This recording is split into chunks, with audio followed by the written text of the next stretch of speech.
जितने व्लॉगर्स हैं क्योंकि अब जो हमारी जनरेशन है उनके लिए रजब भट्ट, डक्की भाई बिल्कुल है। जो है वो बहुत रोल मॉडल बन चुके हैं। दो व्हाट हैपेंड विद डक्की भाई, मैं उसको जस्टिफाई नहीं कर रही, वो गलत हुआ, लेकिन क्या ये खतरनाक बात नहीं है कि जो कंटेंट वो बना रहे हैं, जिस किस्म की लैंग्वेज उनके व्लॉग्स में यूज हो रही होती है, क्या वो जस्टिफाइबल है? देखिए, it really falls down to only one question. मैंने अभी रिसेंटली डकी के हवाले से पूरी वीडियो दी है और मैंने उस वीडियो में भी ये बात की कि टेक्निकली होता क्या है कि आपने सिर्फ एक सवाल का जवाब देना है। आप डकी के साथ जो हुआ ज्यादती हुई, एग्जैक्टली। ठीक है, बट वो ज्यादती है नहीं है ये काम मेरा नहीं है प्रूव करना। ये प्रूव करना अथॉरिटीज का काम है, ये प्रूव करना जुडिशल सिस्टम का काम है। बट सवाल ये है कि मेरा टेस्ट नहीं है, मैं फैमिली व्लॉगिंग को पसंद नहीं करता, मैं नहीं देखता। इसका हरगिज ये मतलब नहीं है कि मैं ये कह दूं कि एक यूट्यूबर क्रिमिनल, ठीक है, that does not give me the right. और ये काम अथॉरिटीज करें या जुडिशल सिस्टम करें, समझ में आता। हाँ, डकी का कंटेंट पसंद क्यों नहीं है, that could be a question. सवाल ये है कि मेरा सवाल ये नहीं है कि वो फैमिली व्लॉगिंग कर रहा है, वो मेरे जो दीन के प्रिंसिपल्स है उसके खिलाफ, ये बात की बात है। पहला सवाल ये, what value am I getting. सवाल ये कि अगर मैं आपको कंटेंट बनाऊं, मैं कोई कहानी सुनाऊं, मैं कहता हूं हमारे सिलसिला ये है कि एक दफा ना एक शेर था, उस शेर ने ना जंगल में एक बकरी को देखा, वो उसके पीछे भागना शुरू हुआ, उसको पकड़ा और खा गया। कहानी खत्म। And then you will be like, अच्छा तो निकला क्या कहानी से? यानी in other words what you trying to say is, मुझे कोई वैल्यू समझ नहीं आई। इसमें कोई डार्क मसाला था, इसमें कोई लेसन था, इसमें क्या था?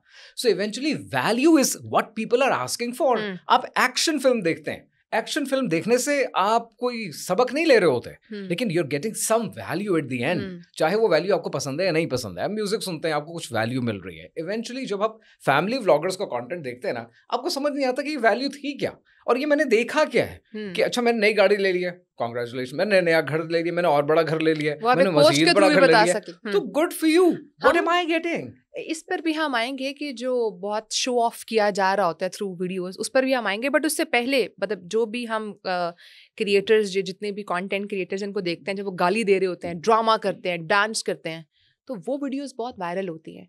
लेकिन उधर ही जब इरफान जो ने जो कंटेंट सुने, हम आपका कंटेंट सुने, और बहुत सारे अच्छे यूट्यूबर्स हैं जो बहुत अच्छा कंटेंट क्रिएट कर रहे हैं, उनको फिर वो फॉलोवरशिप भी तो नहीं मिलती है ना। तो गेम सारी फिर फॉलोवरशिप की भी तो हो जाती है ना। तो हाँ, ऐसा क्यों है? देखो पता है, बड़ा सिंपल सा उसका फॉर्मूला है कि नेगेटिविटी सेल्स बेटर। अगर मैं आपको इखलाक की बातें बताऊंगा तो इखलाक की बातें सुनने वाले चंद लोग हैं, और वो चंद लोग लाइक भी कर देंगे, कमेंट भी कर देंगे। लेकिन अगर वही बात मैं किसी नेगेटिव पैराए में आपको समझाने की कोशिश करूंगा, तो वो शॉक वैल्यू चाहिए होती है। हर कंटेंट पीस को चाहिए होती है, चाहे रील है, लॉन्ग फॉर्म है, कुछ भी है। जितनी आप शॉक वैल्यू देते हैं, उतने लोग हैरान होते हैं, अरे ये क्या है। वो जो कहानी जर्नलिज्म है, we are certainly sitting at Samaj office, वो जर्नलिज्म में कहानी कोट हुआ करती थी ना कि अगर कुत्ते ने इंसान को काट लिया, ये खबर नहीं है, इंसान ने कुत्ते को काट लिया, ये खबर है। तो वो खबर जब आप हाईलाइट करेंगे तो everybody wants to see it. और अनफॉर्चुनेटली वो नेगेटिविटी से हो रहा है इस मुल्क में। वो और 1000 तरीके हैं करने के पूरी दुनिया में। हमने सिर्फ पकड़ लिया व्लॉगिंग, फैमिली व्लॉगिंग, गालम गलोच और सलावातें सुनाना एक दूसरे को, और सारे वो ड्रामेबाजी करना जिससे कुछ नहीं मिलता। तो आप ये समझते हैं फेम का जो एक सोर्स रह गया, आप टैलेंट कुछ नहीं है, आप सिर्फ कंट्रोवर्सी होगी तो बिकेगा? मैं तो हर चीज पर ये कहता हूं कि अगर आप लिटरली 40 साल पहले देख लें, कायदे आज़म का दौर देख लें, पाकिस्तान बनने का दौर देख लें, मैं तो लिटरली हर जगह पे ये कहता हूं कि अनफॉर्चुनेटली पिछले 20-25 सालों में ना नालायक लोग हर जगह आ चुके हैं, हर सेक्टर में हैं, हर जगह पर मौजूद हैं। पहले आप लीडरशिप देखें और अब की लीडरशिप देखें। पहले लीडरशिप के थॉटफुल बातें, उनकी स्टेट्समैनशिप देखें, और अब देखें हम क्या किस किस्म की सियासत करते हैं। तो प्रॉब्लम ये, नालायकियत हर तरफ भर चुकी है। वही नालायकियत अब कंटेंट में आ रही है और उसी को लोग देखना चाहते हैं, क्योंकि लोग इंटेलेक्चुअल काम नहीं कर रहे। बहुत बेसिक लेवल की चीजें हैं, क्रिंज कंटेंट इसी को कहते हैं। और तो जिसने क्रिंज देखना उसने क्रिंज देखना है। फिर एक और भी चीज आपने मद्देनजर रखनी है, वो है एवोल्यूशन। क्या पाकिस्तानी कौम सारी जिंदगी क्रिंज देखती रहेगी? हरगिज नहीं। आपको याद होगा 2-3 साल पहले ही बहस बहुत होती थी सोशल मीडिया पे। I've been on social media for 6 years now. पहले ही बहस होती थी कि टिकटॉक के ऊपर, और इसमें बहुत से इरफान जो is very good content creator, उन्होंने भी बात की कि बड़ा क्रिंज कंटेंट है टिकटॉक पे, बड़ा क्रिंज कंटेंट है। हाँ, that was relevant what he said 2 years ago, but now चीजें बेहतर हो रही हैं।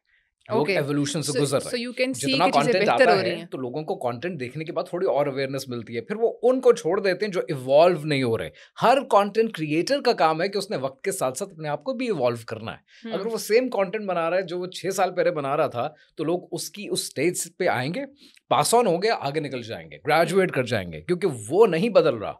वो एक दौर था ना, अगर आप नर्सरी राइम्स पढ़ते थे बचपन में, तो बचपन में पढ़ लिए ना, अब आप आके प्रोफेशनल नौकरी के अंदर तो वो नर्सरी राइम नहीं सुनाएंगे। तो आपको भी इवॉल्व करने की जरूरत है। पाकिस्तान में कंटेंट इवॉल्व हो रहा है, तो जिन चीज़ों का आज हम कहते हैं ना कि वैल्यू नहीं मिल रही है या ये कोई अच्छी वैल्यूज दे नहीं रहे, हमारी कौम खराब हो जाएगी, 6 महीने हो गई, 6 महीने के बाद ये कौम, उनमें से बहुत से लोग इवॉल्व कर देंगे, उनको फॉलो कर लेंगे, कुछ किसी और को फॉलो कर लेंगे। दैट्स अ सर्कल, ये लाइफ साइकिल है, ये रिपीट होता है। अच्छा, मुझे ये बताएं कि जेन ज़ीज़ की, जिस तरह हम कहते हैं कंपैरिजन कल्चर बहुत ज़्यादा हो गया है, सेल्फ इस्टीम की अगर हम बात करें या कंपैरिजन कल्चर, एंजाइटी की बात करें, उस पर सोशल मीडिया कितना असर डाल रहा है? What do you think?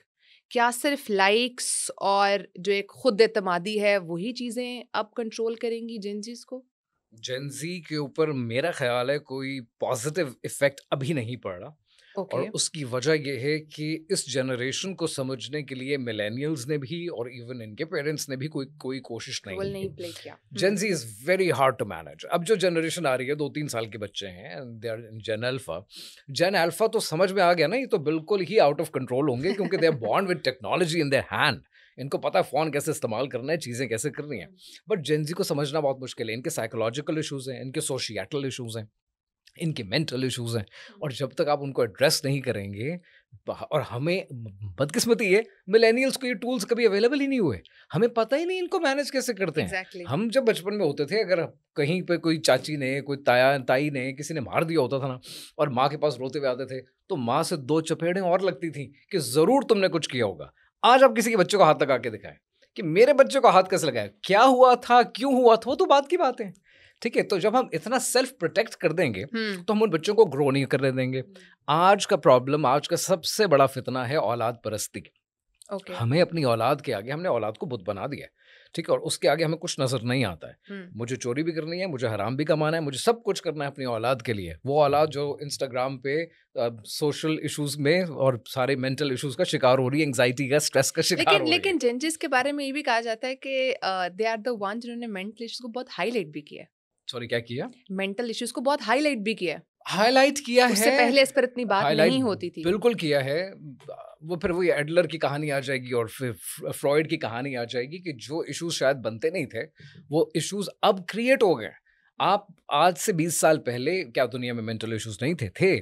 हमें रियलाइजेशन नहीं थी कि इश्यूज हैं, हमें पता नहीं था कि हमारे साथ ये ज्यादतियाँ होती हैं। अब आप एक एक चीज़ को हाईलाइट करेंगे तो फिर सब चीज़ें हाईलाइट हो जाएंगी। वो कहता था ना शायर के, जो ना सोचो यूं जो सोचो 1000 बातें हैं, जो ना सोचो तो कोई बात नहीं। तो जब आप सोचने लगते हैं तो आपको एक एक चीज़ का एहसास होता है कि अरे उनके पास 1 गिलास है पानी का और मेरे पास नहीं है, मेरे पास 1 है तो उनके पास 2 क्यों है। फिर आप सोचने लगेंगे तो बहुत सारी चीज़ें हैं। बट प्रॉब्लम ये नहीं है कि जेन ज़ी किस इशू से गुजर रही है, वो तो बेचारे विक्टिम्स हैं। प्रॉब्लम ये है उसको एड्रेस करने के लिए किसी ने कुछ क्यों नहीं किया। मिलेनियल्स को क्यों समझ नहीं आया कि एक नई जनरेशन है। जब आप टेलीविजन देखकर, बचपन में कार्टून्स देखकर बड़े हो गए आप, ठीक है, तो पेरेंट्स के पास ये टूल्स थे, उन्होंने आपको कंट्रोल कर लिया। अब जब बच्चे पैदा हो रहे हैं, बड़े हो रहे हैं, they are born with technology, उनको पता है फ़ोन कैसे इस्तेमाल करना है, उसको कोई ना कोई पैगाम देने वाला हर एक स्क्रॉल के ऊपर मौजूद है। उसकी तरबियत आप नहीं कर रहे, उसकी तरबियत स्कूल नहीं कर रहा है, उसकी तरबियत सोशल मीडिया कर रहा है। और जो वो तरबियत कर रहा है आपको पता भी नहीं है, आपने तो फोन देकर उसको साइड पे बिठा दिया। अब जो तरबियत हो चुकी है उसके बाद उसकी जिंदगी में मसाइल खड़े हो चुके हैं, पर आपको तो पता ही नहीं है, because you are not ready to talk and you are not there to talk. लोगों के पास टाइम ही नहीं है औलाद को देने के लिए, तो इनके इश्यूज बढ़ेंगे। और सोचें एक मिनट के लिए, ये तो जेन ज़ी के इश्यूज हैं। अब जब ये पेरेंट्स बनेंगे और ये जेन अल्फा को लीड करेंगे तो क्या बनेगा।